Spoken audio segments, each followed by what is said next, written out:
আজকে আমার ছোট্ট কৃষ্ণার জন্মদিন। কি মিষ্টি তাই না? এই দেখো, এইটা হলো আমার রাধা কৃষ্ণ। কি সুন্দর লাগছে।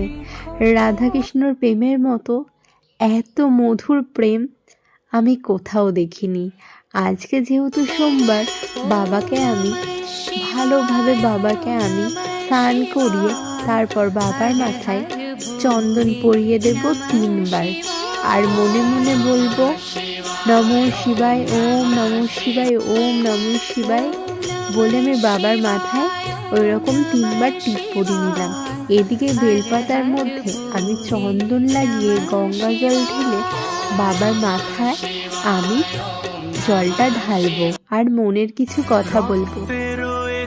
বাবার মাথায় জল ঢাললে একটা মনে আলাদা রকম শান্তি আসে। দেখতেই